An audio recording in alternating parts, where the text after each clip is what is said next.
आपने न्यूज़ देखा होगा और नहीं देखा होगा तो मैं आपको बताना चाह रहा हूँ कि टीएमसी के 28 में से 20 सांसद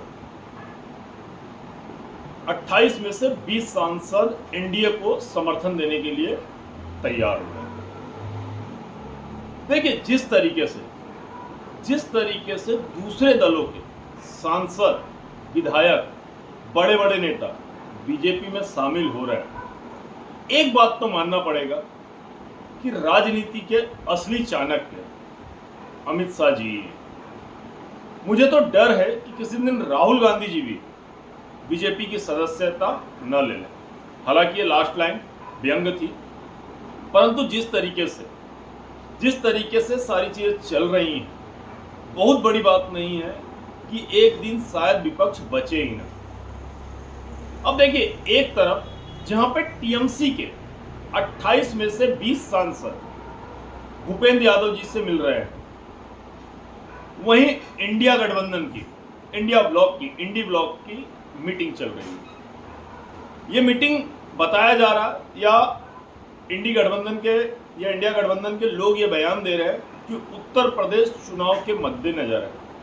परंतु मेरा अपना मानना है कि कहीं ये मीटिंग इसलिए तो नहीं है कि हम बचेंगे या नहीं बचेंगे।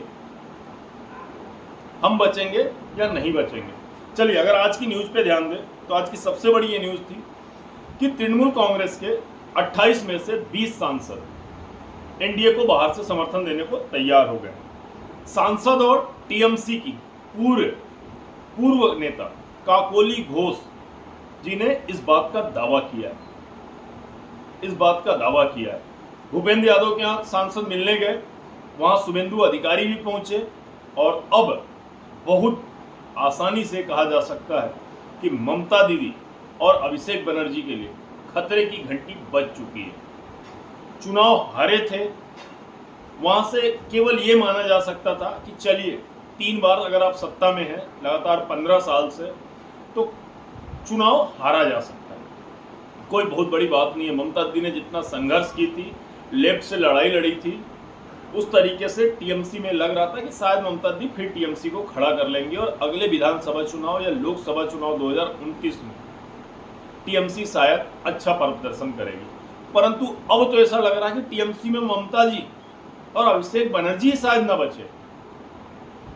ममता जी किस बलबूते पर इंडी गठबंधन के मीटिंग में, कितने सांसद उनके पास हैं, कितने आज उनके पास विधायक है, उन्हें खुद नहीं पता।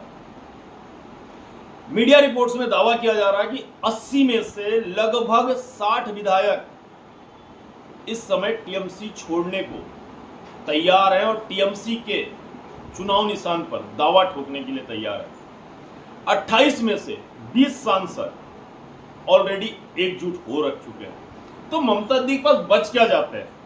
20 विधायक और 8 सांसदों की पार्टी, और वो भी ये तय नहीं है कि क्या इतने भी बचे हैं।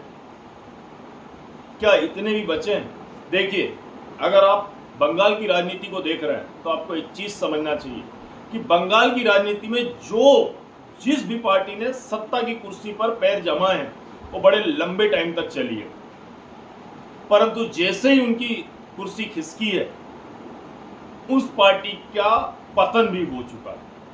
आप लेफ्ट को देख लीजिए, कई दशकों तक बंगाल की राजनीति के सत्ता पर बैठी हुई थी और जब लेफ्ट 2011 में सत्ता से हटी तो लेफ्ट लगभग पूरी तरीके से खत्म हो गई। और अब यही हाल है टीएमसी का, यही हाल होता दिख रहा है तृणमूल कांग्रेस का, यही हाल होता दिख रहा है ममता दीदी का, और यही हाल होता दिख रहा है अभिषेक बनर्जी का। हालांकि मैं इसे कहूंगा कि ये कर्मों का फल है। राजनीति में मतभेद हो सकते हैं, मनभेद नहीं होना चाहिए, परंतु अगर आप बंगाल की राजनीति को गहराई से देखेंगे तो आपको समझ में आएगा कि वहां मत और मन दोनों भेद हैं। क्या हुआ था 2011 के बाद लेफ्ट पार्टियों के नेताओं के साथ, वही आज टीएमसी पार्टी के नेताओं के साथ हो रहा है। तो इसे आप उनके कर्मों का फल ही भोगेंगे। इस बात को टीएमसी कभी समझ ही नहीं पाई पिछले 15 सालों में कि वो जो कर रहे हैं वो वास्तव में एकाधिकार है, उसे मोनोपोली कहा जाता है। अभिषेक बनर्जी के बयान देखिए चुनाव के टाइम, अभिषेक बनर्जी के चुनाव रैली के बयान देखिए 2026 के, अभी जो तुरंत 1 महीने पहले 1.5 महीने पहले चुनाव बीता है।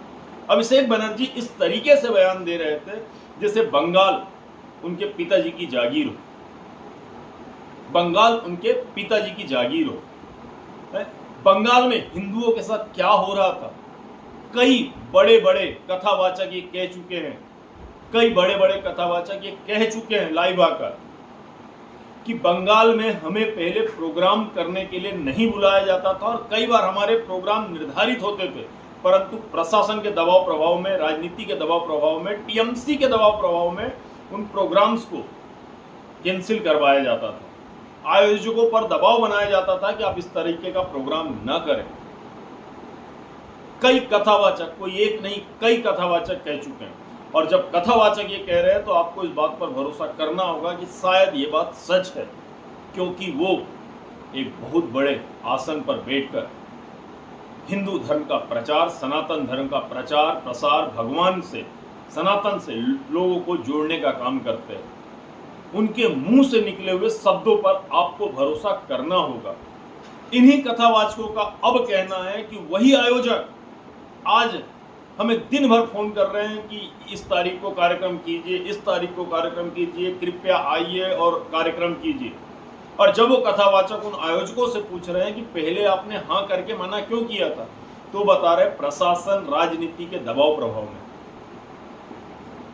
सयोनी घोष का आपने वो बयान देखा होगा ना, या वो स्टेज शो जो राजनीति चुनाव के टाइम वो कर रही थी, उनका वो गाना सुना होगा।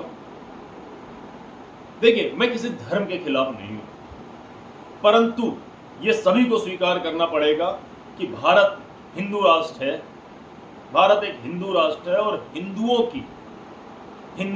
की आस्था पर जो चोट पहुंचाएगा उसका विनाश तय है, और आज शायद यही हो रहा। ममता दीदी की एक और बहुत बड़ी गलती है जो अब शायद उन्हें समझ में आ रही होगी। जब नीतीश कुमार की अध्यक्षता में इंडिया गठबंधन की मीटिंग हो रही थी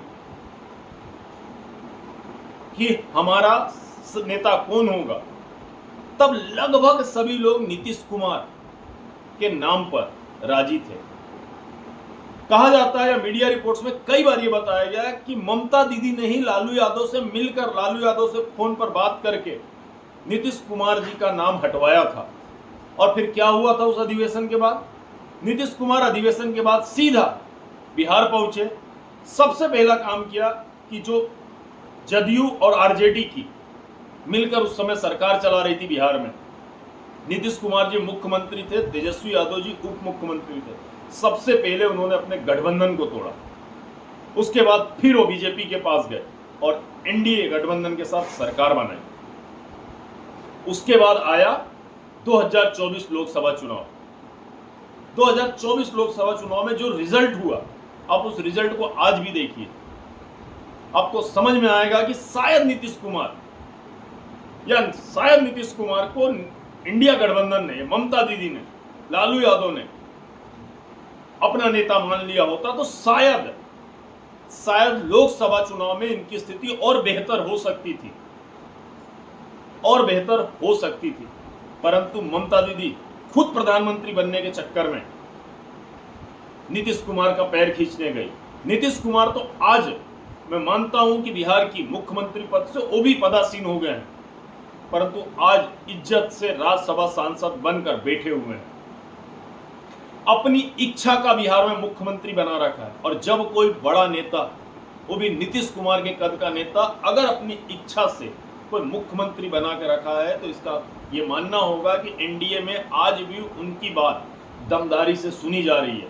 प्रधानमंत्री मोदी जी, अमित शाह जी, नितिन नवीन जी उनकी बात को वजन दे रहे हैं, परंतु आपका क्या हुआ? आप नीतीश कुमार का पैर खींचने गई थी, आज आप खुद एक गड्ढे में जाकर गिर गई। आज आपका कुनबा, आपका घर, आपका टीएमसी, आपको ये नहीं पता है कि कल से आप टीएमसी की नेता हैं या नहीं हैं। आपके पास सिंबल बचेगा या नहीं बचेगा। 1/3 मेजोरिटी कानून याद होगा आप सभी को।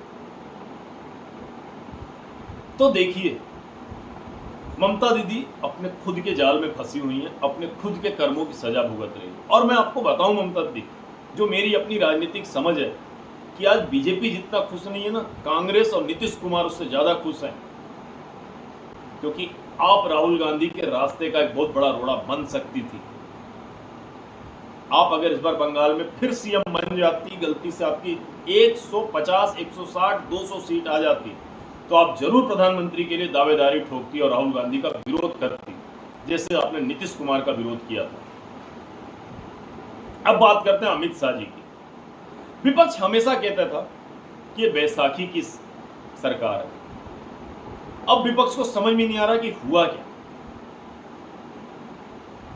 इसलिए मैं बोलता हूं कि वास्तव में अगर आप राजनीति का इतिहास देखेंगे तो अमित शाह सबसे बड़े राजनीति के चाणक्यों में से एक होंगे, और शायद मेरी नजर में पिछले 30 सालों से या 25 सालों से जो मैं भारत की राजनीति देख रहा हूं, अमित शाह से बड़ा चाणक्य राजनीति का मैंने नहीं देखा। आप सोचिए, नीतीश कुमार और चंद्रबाबू नायडू के सहारे ये सरकार चल रही थी। कई बार मीडिया में बात हुई कि नीतीश कुमार उधर जाएंगे, चंद्रबाबू नायडू इधर आएंगे। बीच में तो ऐसी भी चली थी जब नीतीश कुमार को राज्यसभा का नामांकन भरवाया गया था कि नीतीश कुमार बदला लेंगे। अब क्या बदला लेंगे नीतीश कुमार? जितने उनके पास सांसद है उससे ज्यादा सांसद तो टीएमसी के एनडीए को बाहर से समर्थन देने के लिए तैयार हो गए। अगर 20 सांसद टीएमसी के एनडीए को बाहर से समर्थन देते हैं तो एक चीज याद रखिएगा, ये इंडिया गठबंधन के ऊपर 40 का नुकसान है।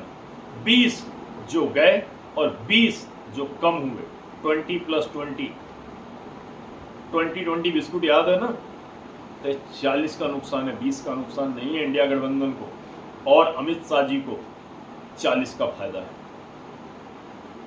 तो चलिए देखिए, मैं हमेशा कहता हूं कि राजनीति हो या कोई भी क्षेत्र हो, आज जो बोएंगे वो काटेंगे। जो ममता दी ने बोया है वही काट रही है। क्या क्या शब्द इस्तेमाल नहीं किए ममता दी ने अमित शाह जी के लिए?